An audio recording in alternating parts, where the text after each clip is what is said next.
Hola, buenos días a todos.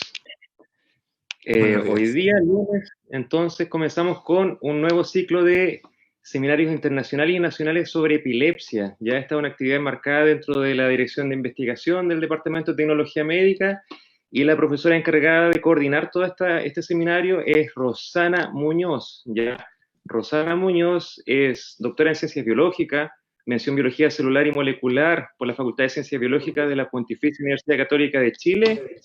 Y es la reciente incorporación a el Departamento de Tecnología Médica de la Universidad de Chile. ¿Ya? Entonces, Rosana, muchas gracias por la coordinación de este importante seminario y te doy el paso entonces para que presentes a los investigadores que nos van a acompañar hoy día. Ok, gracias, buenos días a todos.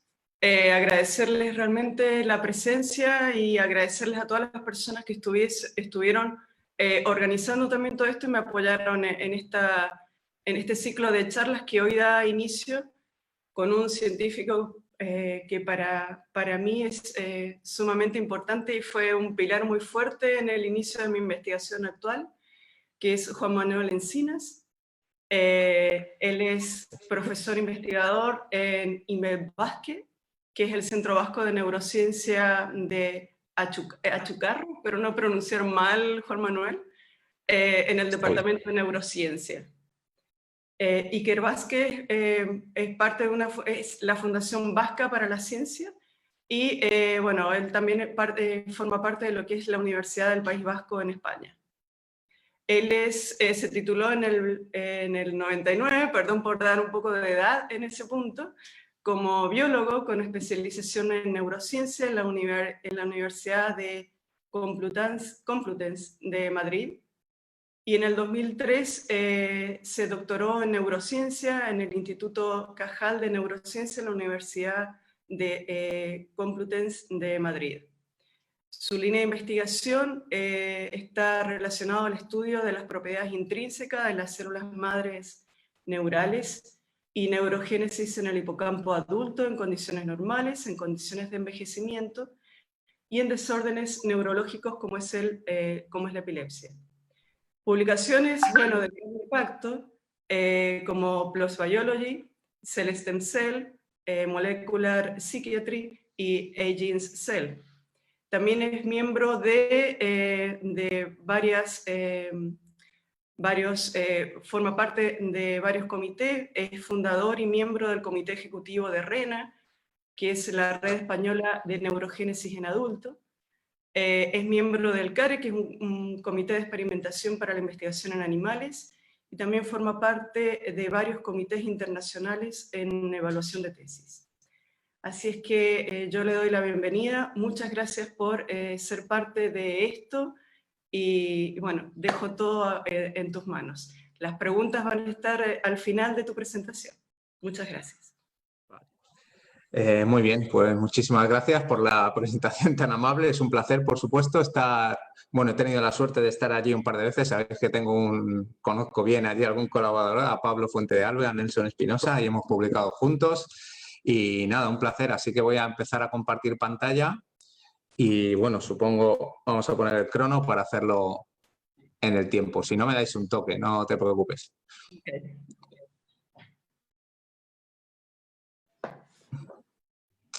Se ve bien, ¿no? Sí. Bien, pues efectivamente lo que voy a hablar es primero de las propiedades generales, digamos, propias de las células madre neurales que dan lugar a nuevas neuronas en el hipocampo adulto de los mamíferos, y luego vamos a entrar a ver cómo eso en epilepsia queda completamente alterado, lo que nos ha servido de hecho para demostrar nuevas propiedades de estas células madre neurales o neural stem cells. Quiero empezar con una de las pocas veces que el padre de la neurociencia moderna se equivocó, que fue Ramón y Cajal, cuando dijo que básicamente que en un cerebro adulto no habría manera de generar nuevas neuronas ni de generar nuevas conexiones nerviosas, y aunque fue en su momento esto fue un error, bien dijo él que en el futuro de la ciencia era nuestra misión cambiar este duro decreto, y así ha sido al fin y al cabo, ¿no? Un poco más tarde, Joseph Allman descubrió que en el hipocampo, en esta estructura del cerebro de las ratas y de los ratones, postnatalmente se generaban nuevas neuronas. Aquí a la izquierda, no sé si veis el cursor, supongo que sí, podéis ver un hipocampo humano y su parecido tremendo con el pez, ¿no? del mar. Y este es un dibujo de Ramón y Cajal. Aquí podéis ver el hipocampo, el giro dentado es esta parte de aquí, y en una capa única del giro dentado es donde están ubicadas las células madre neurales que van a dar lugar a las nuevas neuronas que solo se integran en esta capa llamada la capa de las células granulares, ¿vale? El proceso de neurogénesis a partir de las neural stem cells es muy complejo. Obviamente cada mes salen nuevos papers descubriendo nuevos procesos implicados. Es un nicho muy complejo. Tenemos los vasos sanguíneos, astrocitos, oligodendrocitos, microglia, las propias neuronas, y todas están actuando conjuntamente para generar esta cascada neurogénica de la que también se generan astrocitos, de hecho, a la vez. Entonces hay cientos de maneras de regular esta vía. Ya insisto en que se descubren molecular mechanisms muy a menudo, así que no voy a entrar en esos detalles. Voy a ir a unas propiedades más bien básicas, que es en realidad lo que nos dedicamos nosotros. Aquí podéis ver cómo se ven las células madre neurales en un ratón transgénico. Son estas células verdes que se colocan justo entre el hilus y la capa granular. Ahí tienen su soma y entonces envían una prolongación apical que cruza la capa de las células grano, y ahí justo en la molecular layer, en la capa molecular, se arboriza como si fuera un brócoli. Y esto se ha visto recientemente que está interaccionando con astrocitos y con sinapsis, etc. Y a la derecha podéis ver, o mi derecha por lo menos, las nuevas neuronas que se generan. Si inyectas un retrovirus que, por ejemplo, exprese la GFP, se te van a infectar las células que proliferan, las células hija que proliferan a partir de las células madre, y con el tiempo se generarán estas nuevas neuronas con su árbol dendrítico y sus espinas dendríticas, que espero podáis alcanzar a adivinar. ¿Para qué sirve la neurogénesis adulta? Al menos en roedores, donde se han hecho la mayoría de los experimentos, pues está relacionada con la memoria y el aprendizaje, y también un poco con el control de las emociones.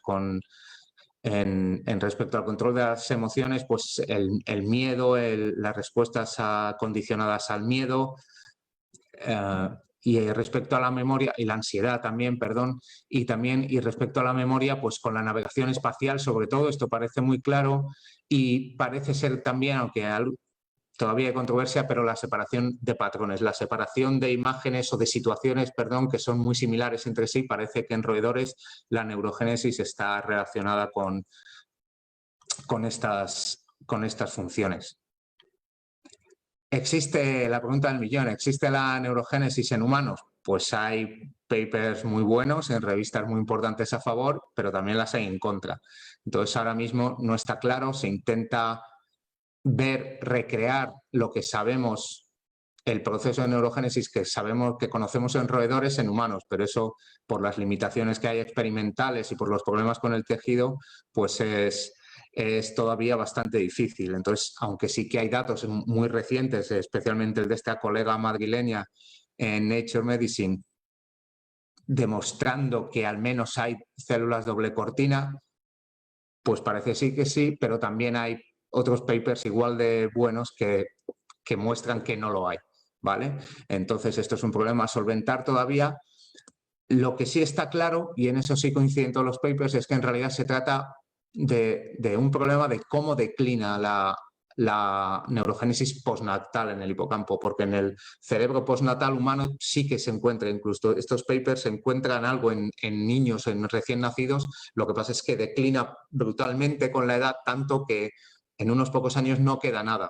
Y los otros papers estarían diciendo que este declive no es tan pronunciado, con lo cual siempre quedaría algo.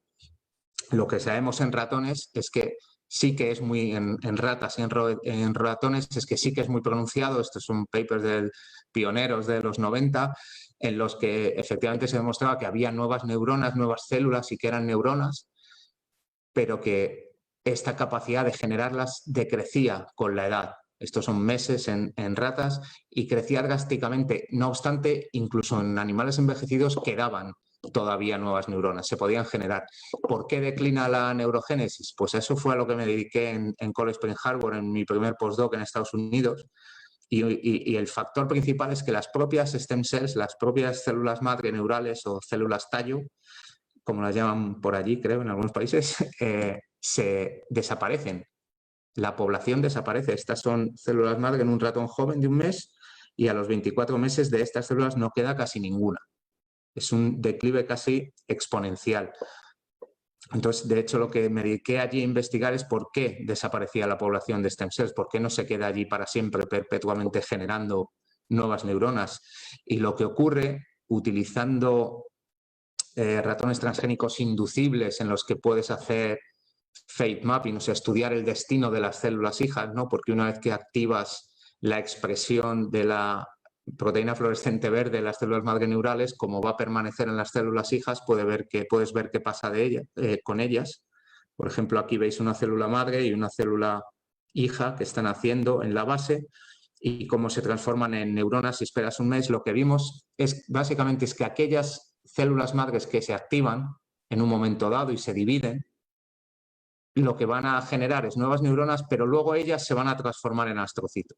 ¿Vale? No voy a ir a todos los detalles de las cuantificaciones, el paper ya se publicó hace muchos años, pero básicamente según se activan, ellas van a tener varias divisiones, varias células hijas para generar neuronas y luego se transforman en astrocitos, con lo cual desaparecen de la población de células madre. Y de hecho no había ninguna indicación de que pudieran volver a ser células madre.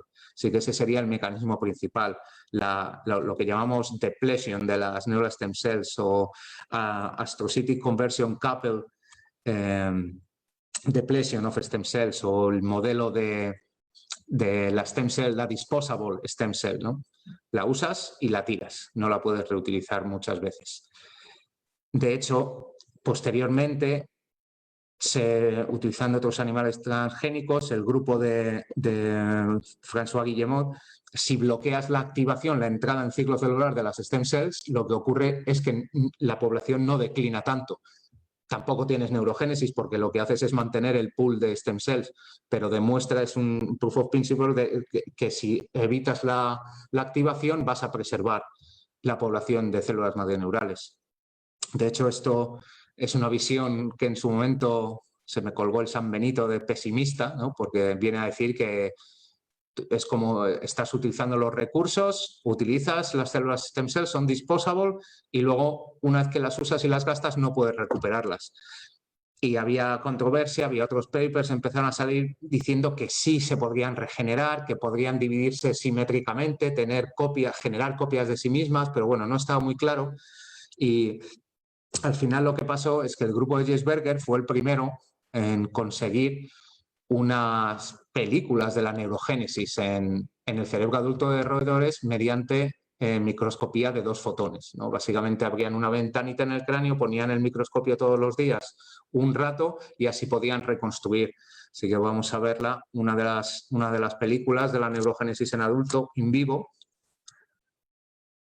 Aquí a la izquierda indica los días post-inyección del marcaje retroviral.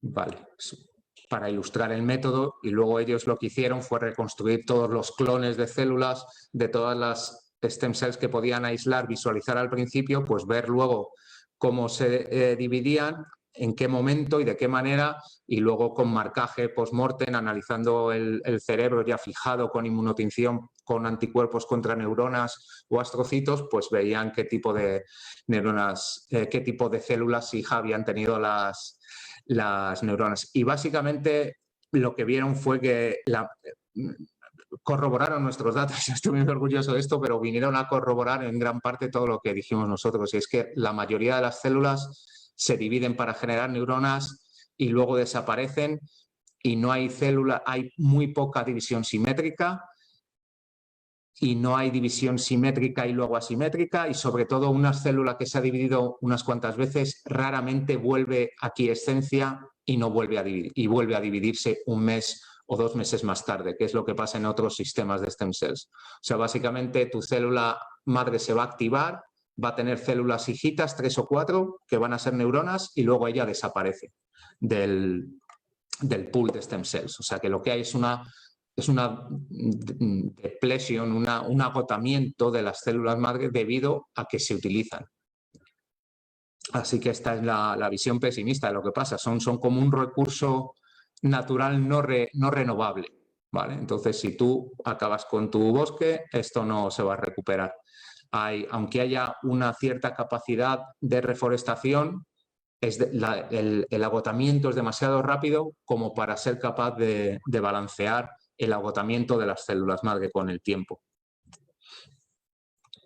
Además de eso, hace poco tiempo, y otros grupos han empezado a ver cosas similares, y de nuevo no voy a entrar en los detalles. El mensaje es lo que importa es que estas células madre que quedan en el hipocampo envejecido, además, están envejecidas ellas y se comportan de una manera diferente. Por ejemplo, esto es un ratón de 3 meses. Aquí veis una célula madre típica, joven, de las que he descrito antes, y a los 12 meses ya veis que la morfología es completamente distinta. Y esto se puede medir haciendo threshold análisis, y esta morfología además se correlaciona con una pérdida de actividad mitótica. Cada vez se dividen menos. No solo son diferentes morfológicamente, sino que su función está, digamos, impedida. Aún así se dividen algo, con lo cual lo que resulta es que estás frenando el agotamiento, ¿no? Es como poner un freno de mano. Cada vez se activan menos, pero eso te permite conservar casi hasta el final. Y bueno, esta es la nomenclatura, es cómo las definimos, hicimos modelos de análisis de imagen para separarlas, su capacidad mitótica, y de hecho les obligamos a ver si se dividían más y no había manera. Las que son envejecidas no se dividen más, las que quedan jóvenes, digamos, sí, con aspecto joven por lo menos sí que parece que se dividen más, ¿vale? Entonces no solo estás perdiendo las stem cells, sino que encima se están volviendo más senescentes y no pueden generar tantas neuronas. Pero de nuevo, esto permite que duren más tiempo y que incluso al final de la vida de los roedores se generen algunas neuronas. No os asustéis por la figura, ¿vale? Esto es el colega Carlos Fitzsimmons, que tienen una... les gusta, hacen tanto trabajo y tan bueno que les gusta sobrecargar las figuras, pero básicamente uno de los mecanismos que hace que las stem cells con el envejecimiento se dividan menos y adquieran esta forma más extraña es los glucocorticoides. De hecho, las oscilaciones de glucocorticoides. Básicamente, según el cerebro envejece, las stem cells neurales del hipocampo van teniendo más receptores de glucocorticoides. Los glucocorticoides siempre van a provocar un descenso de la actividad mitótica y a frenar la activación para entrar en ciclo celular. Entonces, este es uno de los mecanismos de frenado. No es el único, ahora mismo se están descubriendo otros, pero este es uno de los más importantes. En cualquier caso, a nosotros lo que nos interesaba era, vale, muy bien, yo tengo una población de stem cells y según las voy activando para generar neuronas, las voy gastando. Eso significa que si hay estímulos que obliguen a las stem cells a dividirse más, lo que estoy haciendo es que voy a tener más neurogénesis durante un periodo, pero luego voy a estar por debajo de la normalidad porque estoy agotando las células madre, ¿no? La población se va a agotar más rápido que si siguiera su curso, si yo obligo mediante algún estímulo a dividirse más. ¿Qué ocurre? La mayoría de los estímulos no actúan en las células madre neurales, actúan después, en las células hija, digamos, ¿vale? Si la actividad física, la fluoxetina, los antidepresivos famosos, la Deep Brain Stimulation, todo esto actúa a posteriori, entonces generan más neurogénesis, pero sin tocar a las stem cells, las preservan. ¿Vale? Con lo cual, cuando cesa el estímulo, todo vuelve a la normalidad. Para obligar a las stem cells, a las neural stem cells a dividirse más, hay que recurrir a estímulos muy duros, muy intensos y muy agresivos.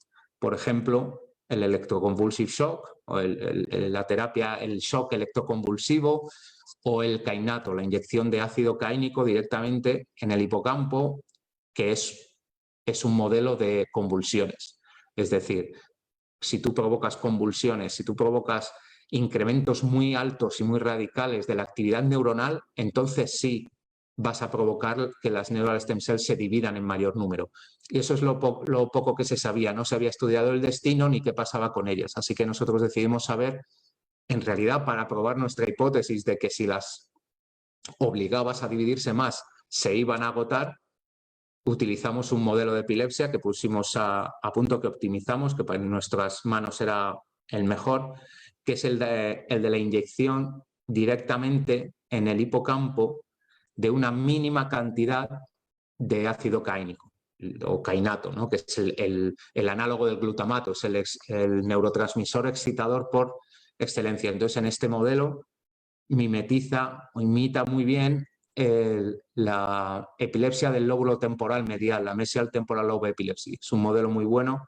Esto es una mínima cantidad, son 50 nanolitros en una concentración muy baja, pero esto es suficiente para disparar convulsiones el mismo día, al día siguiente de la cirugía, y luego espontáneamente los animales van a tener convulsiones recurrentes espontáneas sin provocación por ellos mismos, ¿no? Que es lo que ocurre en humanos. Y este modelo apenas causa mortalidad, es mucho más fino, no es como la inyección intraperitoneal, que estás tocando muchas más cosas, afecta a todo el sistema, provoca mucha más mortalidad en los animales y encima muchísima más variabilidad.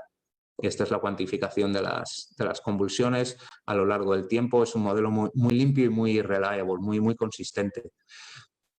Pero para estar aún seguros de que en realidad no estamos viendo el efecto del kainato, del ácido caínico directamente en las stem cells, sino que lo que les pase es producto de la actividad neuronal incrementada, también generamos este otro modelo de inyección de kainato, de nuevo una cantidad muy chiquitita, en la amígdala, dado que la amígdala va a conectar muy fuertemente con el hipocampo, pero no hay manera de que esta cantidad de kainato difunda hasta aquí. Todo lo que ocurra aquí va a ser producto de la actividad neuronal, y de hecho esta es la colaboración que mencionaba antes con Pablo Fuentealba y con Nelson Espinosa de allí, grandes científicos y mejores personas. Encantado de tomar siempre unos shops con ellos.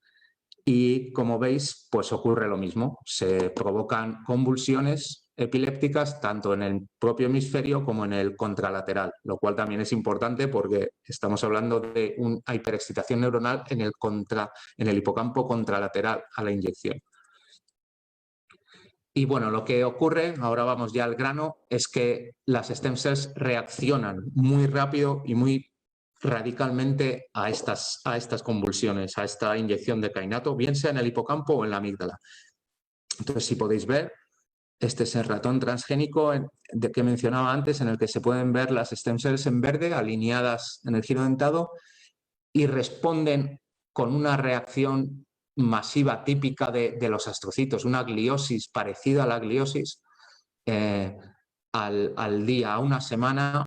Bueno, responden al día y a los 3 días, pero a una semana la reacción es máxima, digamos. Aquí lo podéis ver a más magnificación. De nuevo, la stem cell control, con su prolongación que se bifurca en la molecular layer, y en esto es en lo que se transforman debido a las convulsiones, ¿vale?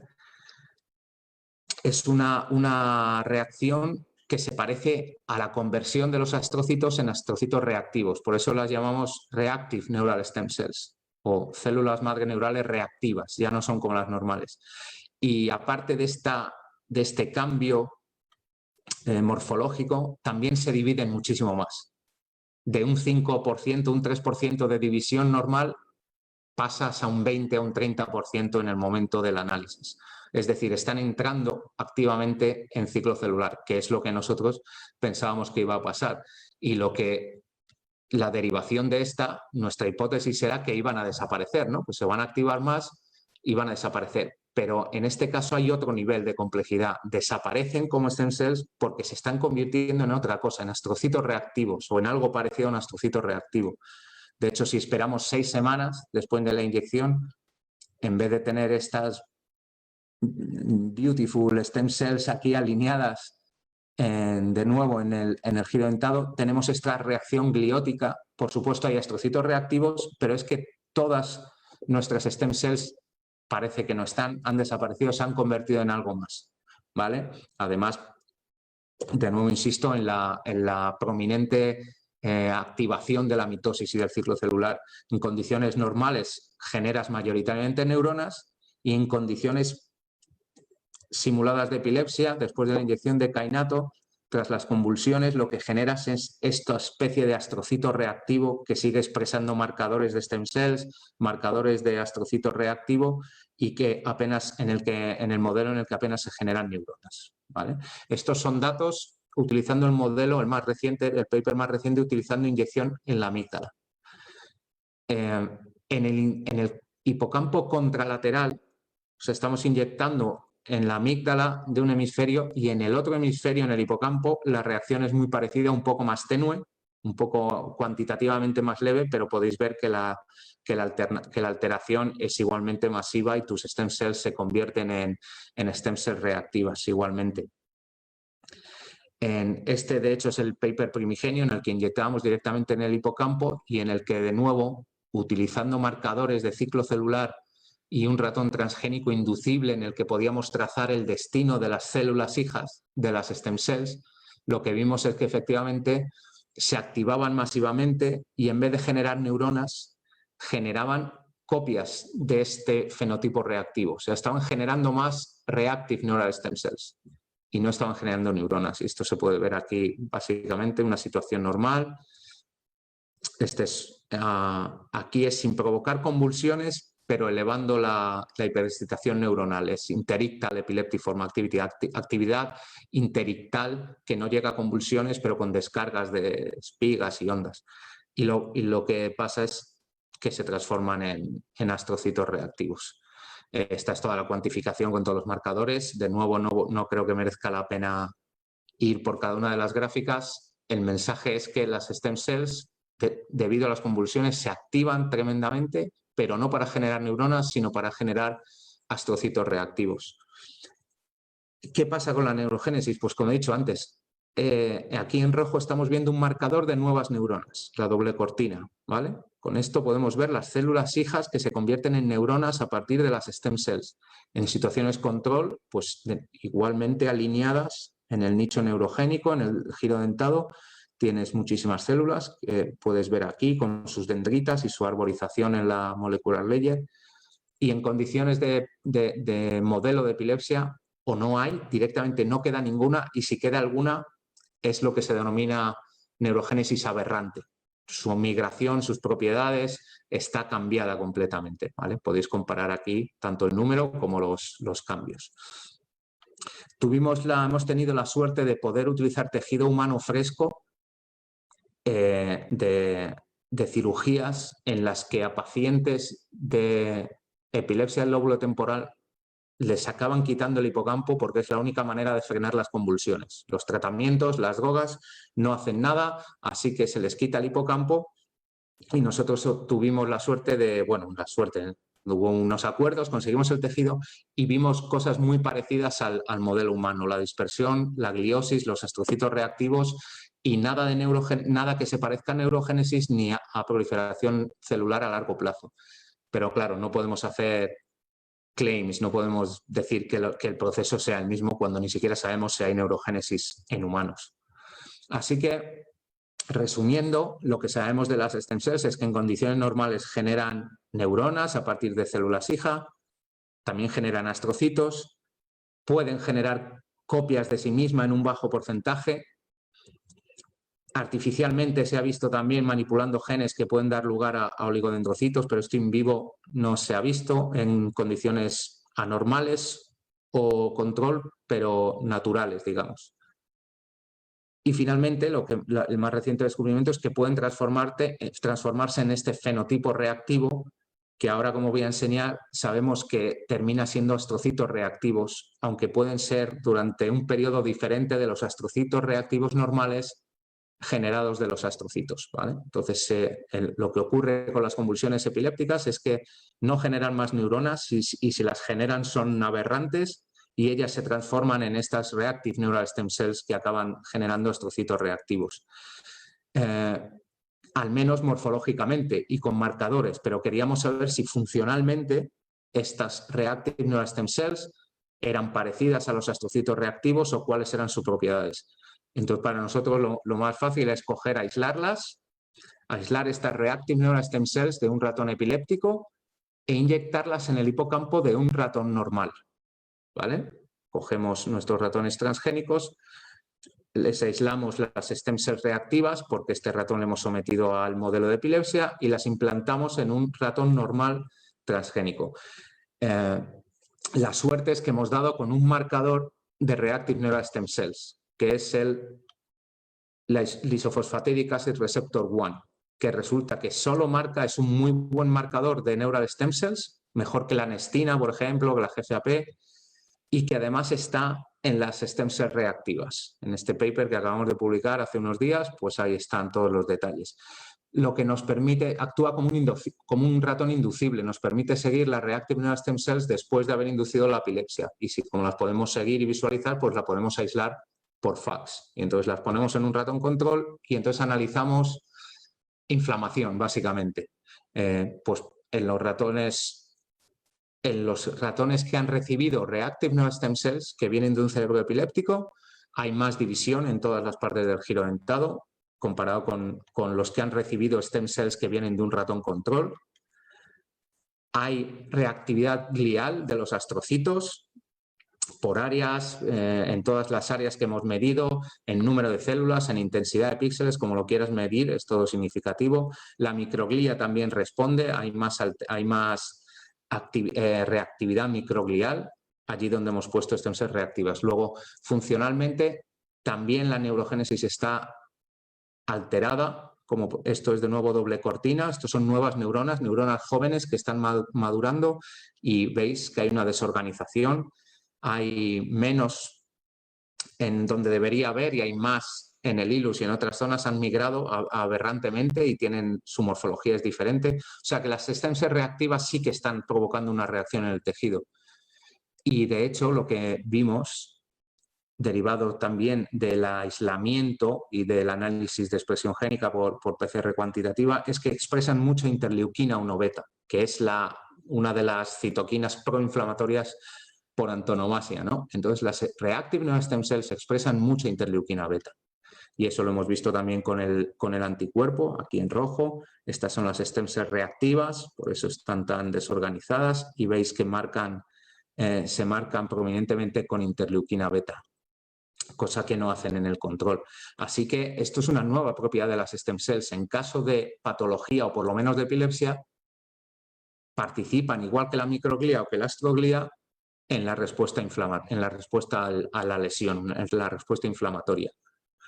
Así que ahora lo que queríamos saber es cómo se convierten estas stem cells en reactive neural stem cells. ¿Quién les está diciendo que debido a las convulsiones, excitotoxicidad, todo esto, qué agente o qué molecular pathway le está diciendo que se transformen en estas reactive neural stem cells? Por supuesto, había muchos candidatos, no voy a entrar en los detalles de la búsqueda, pero nos centramos en el ATP y en los receptores P2X, que son un tipo de receptores purinérgicos que unen ATP con baja afinidad y son ionotrópicos, ¿vale? En vez de ser los P2Y son metabotrópicos, en este caso nos vamos a centrar en los P2X que son ionotrópicos. Y buscando en las bases de datos de expresión génica, confirmamos que stem cells expresaban, si no todos, algunos de los P2X y muy pocos de los P2Y, y luego hicimos nuestro propio análisis, de nuevo con PCR cuantitativa para tener más detalle, y vemos que en efecto expresaban algunos de ellos con bastante prominencia, el P2X3, el P2X7, y no así los P2XY. Y aquí está la explicación, los P2X son ionotrópicos, mientras los otros son metabotrópicos, son muy característicos, por ejemplo, de microglía. En cualquier caso, lo que hicimos fue poner ATP en el hipocampo para ver si efectivamente respondían las stem cells, un poquito de ATP de nuevo directamente en el giro dentado, y vimos la transformación reactiva. O sea, de alguna manera imitaban el efecto de las convulsiones. Había mucha más entrada en ciclo celular y reactividad morfológica, como podéis ver aquí y aquí, comparando con la clásica stem cell, que ya deberíais conocer. ¿Vale? Estas son las maneras de medirlo: división celular incrementada y morfología muy cambiada. Aquí lo que estamos viendo es el análisis de si estas stem cells a las que hemos provocado una reacción reactiva con el ATP también expresan interleuquina beta, como habíamos visto antes en la inyección de kainato. Y efectivamente es significativa la sobreexpresión de interleuquina 1 beta, también la de TGF beta, pero eso no estamos hablando de ello ahora. Así que seguimos con la idea de que mimetiza la inyección de ATP directamente al efecto de las convulsiones por inyección de kainato. Y aquí podemos verlo otra vez como después de haber inyectado el ATP tenemos una sobreexpresión de interleuquina 1 beta en las stem cells, ¿vale? A la vez que se vuelven reactivas, pues están sobreexpresando interleuquina 1 beta. Nos cambiamos a in vitro porque es más fácil hacer manipulación de la vía y buscar downstream signaling pathways y manipularla farmacológicamente. Así que lo que hacemos es, las stem cells crecen bien en cultivo y las puedes crecer como stem cells o luego obligarlas a diferenciarlas. En este caso las dejamos como stem cells. Sabéis, ese es el concepto de neurosphere, ¿no? Las neuropelotas es como crecen, pero las puedes disociar. Les añadimos ATP en varias concentraciones y la reacción es similar. Hay un cambio, hay un incremento en la actividad mitótica significativo y hay un incremento en la morfología. En este caso se hacen más grandes, tienen más superficie, su citoplasma ocupa mucho más área. Y también expresan los receptores in vitro, que queríamos estar seguros de que lo hacían para poder correlacionar con los datos in vivo. Y lo que hicimos a continuación, el experimento simple, es añadir un antagonista selectivo de los receptores P2X, ¿vale? Entonces, esta es una herramienta que se utiliza muchísimo, que es el DTNP-ATP. Básicamente es eso, un bloqueador de los receptores, de ATP de los P2X, ¿vale? Y lo que vimos es que podíamos revertir el efecto del ATP. El incremento en actividad mitótica y el incremento en área, en tamaño, en volumen de la célula, en la morfología reactiva se prevenía por la adición del bloqueador de estos receptores. También hicimos análisis de la imagen de calcio, porque una de la vía principal por la que puede actuar el ATP es, una vez que se abren estos canales P2X, por ahí puede entrar calcio directamente o puede entrar sodio, que a su vez va a provocar que se libere calcio del interior celular. ¿Vale? Entonces queríamos saber si había cambios en la cantidad de calcio libre dentro de la célula y efectivamente fue lo que comprobamos con el ATP. Hay el vídeo creo no funciona porque no debo tener el archivo aquí, pero bueno, básicamente le pones al cultivo un calcium indicator y cuando echas ATP pues brilla, y en cambio este brillo esta reacción a la concentración de calcio queda prevenida cuando echas el bloqueador de los receptores de ATP, ¿vale? Lo cual demuestra una vez más que funcionalmente esta vía es importante para la activación tanto de la reactividad morfológica como de la actividad mitótica. Y ahora, como queremos utilizar herramientas más finas in vivo, porque la idea es bloquear la respuesta de estos receptores, pero solo en las stem cells. Los astrocitos y microglia también tienen estos receptores. Entonces, no queremos bloquear todas las respuestas, queremos demostrar que las stem cells particularmente responden in vivo. Y para ello estamos utilizando RNA de interferencia. Ya tenemos las secuencias listas. Estas gráficas lo que demuestran es que estos plásmidos bloquean la expresión del receptor y además, utilizando de nuevo análisis de la imagen de calcio, vemos que revierte la liberación o el incremento de concentración de calcio intracelular está revertido cuando ponemos el RNA de interferencia.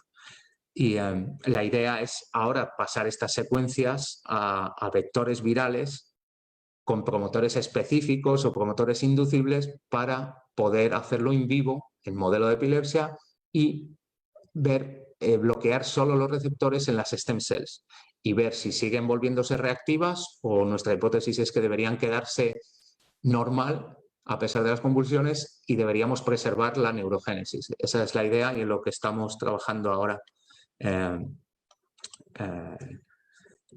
colaborando con un grupo que son expertos en la creación de espectros virales en Bélgica.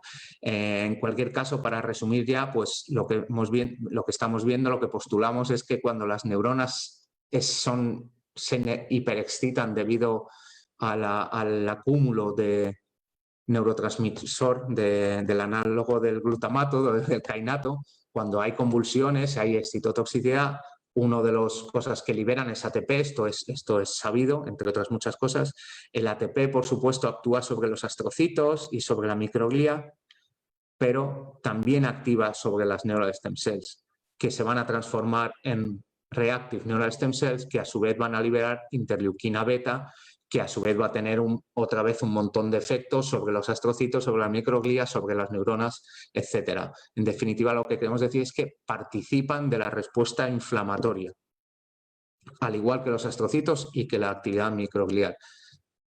Con el drawback, digamos, de que si además no solo participan, pueden agudizar la respuesta neuroinflamatoria, están dejando de generar neuronas justo en una situación en la que las neuronas se te están muriendo, que esa es su función normal, deberían ser capaces de replecionar, de regenerar, ¿no? Las neuronas muertas en una situación en la que más se necesita, pero interesantemente no lo hacen, sino que se transforman en astrocitos reactivos parecidos a los astrocitos reactivos y participan en la gliosis reactiva. Y eso es lo que queremos ahora prevenir, amielorar o reducir para ver si es beneficioso, que es la hipótesis, aunque quizá no rechazamos la hipótesis de que sea detrimental.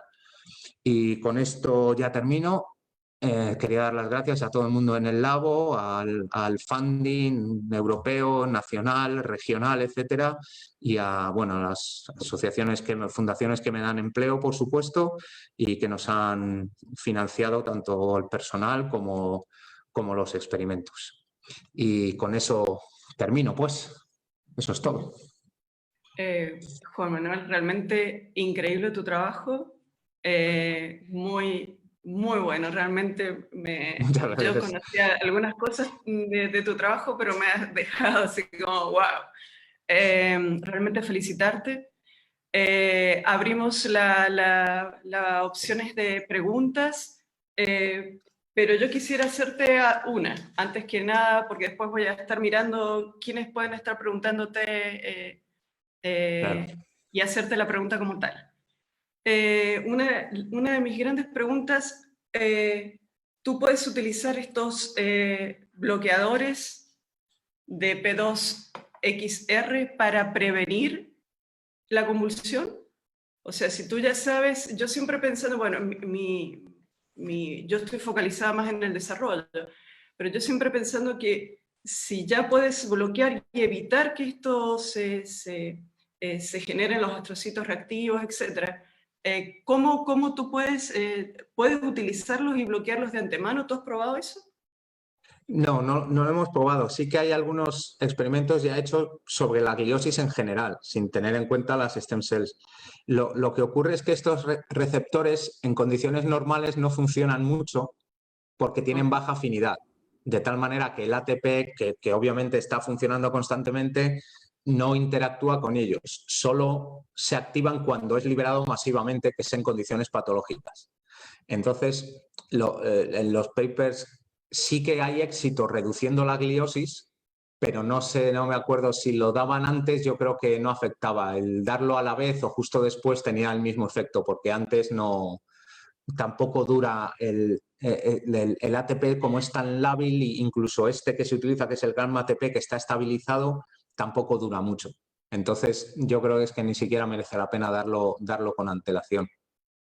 Pero si se da en el momento después, sí que amielora la gliosis en general.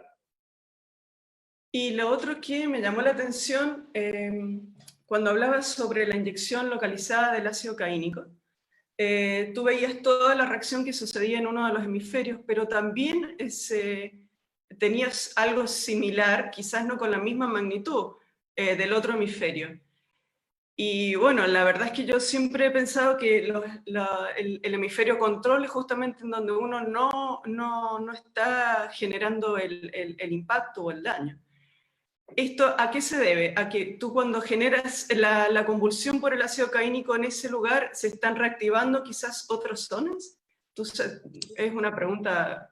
Sí, bueno, una de las principales outputs del girodentado es al otro girodentado. Claro, claro. Entonces, lo que estamos viendo es que no ya los astrocitos y la microglía, es que las stem cells son súper sensibles o sensitivas a los cambios de actividad neuronal.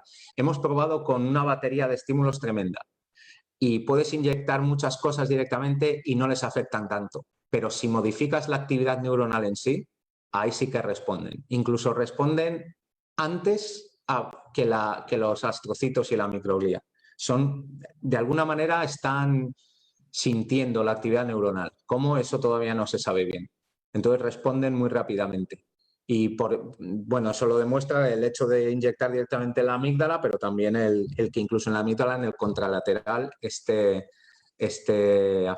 alterado. Lo que pensamos es eso, que las neuronas del otro lado también empiezan a disparar con mayor frecuencia, lo que sea, liberan, entre otras cosas, ATP, y el ATP les dice a las stem cells que se vuelvan reactivas. Pero sí, esto es muy importante. No se debe usar el otro hemisferio como control. Ni en esto, ni en stroke, ni en daño cerebral traumático, que también estamos haciendo. O sea, es un error enorme, vamos. Porque reacciona a todo. Claro, porque mi intención es trabajar en desarrollo, por lo tanto, en un modelo muy distinto al tuyo, en rana. Por lo tanto, como la primera aproximación era incubarlo completamente en ácido caínico, en donde hay varios experimentos relacionados con eso. Pero claro, obviamente yo ahí perdía el control, pero claro, por las cosas que estaba viendo, justamente el hemisferio control al fin y al cabo no es como tal. No está funcionando de la forma como tal. Así que incluso con modelos mucho más sutiles, porque claro, la epilepsia, las convulsiones son, además es una epilepsia, o sea, es focal, es que está, el hipocampo es el que genera ahí las convulsiones, pero estamos utilizando daño cerebral traumático, golpeando en la corteza, y aún así el contralateral también está alterado. O sea que siempre va a reaccionar. Ok. Muchas gracias. Mira, hay una pregunta de Daniela Rodríguez que dice, bueno, excelente presentación, como siempre. Dice, ¿qué proporción del desarrollo de la enfermedad será responsable de la liberación masiva de interleuquina 1? ¿Valdría la pena enfocar los esfuerzos en bloquear o disminuir esa vía inflamatoria? A ver, sí, bueno, esto es algo... A ver, los astrocitos y la microglía también liberan interleuquina, ¿vale? Obviamente ellos son, no los primeros, no voy a decir los primeros, pero a la vez las stem cells. De hecho, en ausencia de stem cells vas a tener gliosis igual, ¿vale? Entonces, no pensamos que si previniéndola, o sea, evitando que las stem cells se vuelvan reactivas, ya está el problema solucionado. No, nuestra idea va por preservar la neurogénesis. Son dos cosas. Primero, puede que prevengas la inflamación y sea peor, porque la inflamación y la gliosis ya se sabe, y esto los expertos siempre se ponen muy tensos, porque puede ser detrimental o puede ser beneficiosa, depende del momento y tal. Entonces nosotros ahí no queremos entrar mucho. Lo que queremos en realidad es preservar la neurogénesis, preservar las stem cells y preservar la neurogénesis. Si además reducimos la gliosis y luego vemos en tejido y comportamentalmente que es mejor y beneficioso, pues extraordinario, pero esa sería nuestro segundo aproximación. Lo primero es preservar las stem cells y la neurogénesis. Ok. Super. Ok, ¿alguna pregunta más por allí? Parece que no. Que a lo mejor tampoco es posible, pues entonces sigo, que a lo mejor tampoco es posible porque a lo mejor preservamos las stem cells y sus capacidades, pero al estar en un nicho, en un entorno de gliosis reactiva, inflamatorio, no son capaces de generar neuronas tampoco. O sea, Okay. que puede ser que el nicho no sea permisivo. Aunque las stem cells estén bien, si tú tienes todo lleno de astrocitos reactivos y de microglea activada, a lo mejor las stem cells no pueden generar neuronas tampoco. O sea, que eso tampoco lo sabemos. Ok. Hay otra pregunta por ahí de Víctor Castañeda que dice, ¿habrá alguna opción de controlar epilepsia con señales o activación eléctrica con estimuladores eléctricos? Sí, sí, eso se está haciendo. El problema es detectar cuándo va a venir la crisis. De hecho, hay una empresa española que está trabajando en eso. La idea es tener o sea, hacer un electroencefalograma básicamente en tiempo real con electrodos de superficie, claro, que esté leyendo la actividad cerebral y utilizando modelos matemáticos de inteligencia artificial que autoaprende detectar con segundos que viene una crisis epiléptica. Entonces, la idea es que por lo menos la persona lo sepa con el móvil o el reloj, lo sepa, por lo menos se pueda sentar, saber que le viene el ataque y la segunda idea es tener electrodos también para prevenir y cortar la crisis epiléptica. Esto sí, hay modelos, de hecho, el Epileptiform, y la idea es hallar el patrón. Es como un círculo vicioso, el puñado de neuronas que empiezan a disparar generan, es como que amplifican y se sincroniza el loop de actividad incrementada y la idea es perturbarlo de alguna manera. Es como si se te está generando un torbellino, pues a lo mejor con un golpe de aire consigues romper esa dinámica. Pues esto es básicamente lo mismo, pero claro, de ahí a hacerlo ahora mismo hay un trecho. Pero bueno, nosotros queremos ponerlo, de hecho, algo parecido con optogenética en lonchas de momento y luego quizá en vivo. Poderlo detectar y online en tiempo real, ver el cambio en actividad y disruptarlo de alguna manera, perturbarlo o romperlo para que no se llegue a generar. Lo que pasa es que esto en las focales es más fácil, pero en una epilepsia generalizada, donde ni siquiera se sabe dónde se generan todavía las convulsiones, es mucho más difícil. Muchas gracias. Te hago otra pregunta. ¿Has probado la optogenética? No, Para todavía no. poder hacer algo localizado como el ácido caínico que tú inyectas directamente, pero ¿lo has Todavía no, probado? es una de las vías. Lo que estamos intentando ahora implementar es el poder ver la actividad neuronal de redes en tiempo real con un miniscope, pues parecido a lo del fotón, pero que sea wearable, que lo pueda llevar el ratoncillo en vez de estar fijo en la plataforma y tal. Pues se le pone, esto lo publicaron, es de la Universidad de San Francisco, es de epifluorescencia, pero es nada, es ridículamente pequeño, entonces el animal lo puede llevar en la cabeza y comportarse normalmente. Y si has inyectado antes retrovirus con calcio, con indicadores de calcio genéticamente encoded, pues entonces vas a poder ver la actividad neuronal de redes, vas a poder eso lo puedes visualizar, en teoría analizarlo online directamente y entonces si le has metido, que sería el paso 2 del cual estamos todavía muy lejos, pues una sonda, una para optogenética, poder actuar, modificar la actividad neuronal y ver si vuelve a la normalidad. Pero sí está es una de las ideas, vamos, sí. Ay, no te oigo ahora. Creo que tienes el... Es que mis hijos andan dando vuelta, entonces para evitar el ruido de atrás. Normal. La verdad, bueno, no tengo más preguntas por acá, ni por el WhatsApp tampoco. Así es que, bueno, realmente te agradezco. La idea es que fuese justamente una hora de tu tiempo también. Nada, sin problema. Muchas gracias a vosotros. Dejarte súper abierto y enganchado para posibles reuniones posteriores, quizás en presencialidad para poder compartir alguna sangría, no sé, pero realmente Eventualmente te se podrá, sí. agradezco.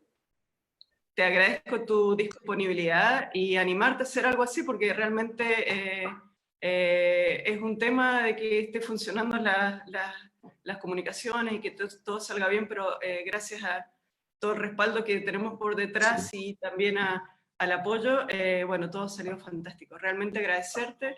Me gustaría que me dejaras algún link o algo por si algún estudiante o alguien quiere contactarte, porque sería muy bueno eso. Así que si quieres, yo puedo subir tu mail desde... Sí, sí, sin problemas. Sí.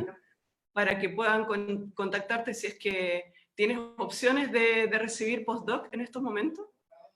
Sí, siempre estamos abiertos. El problema es la financiación, claro, ¿no? Es muy difícil, Bueno. o sea, no, es imposible cubrir salarios. Tiene que ser con becas o salarios que vengan cubiertos pues, por convocatorias europeas o de allí.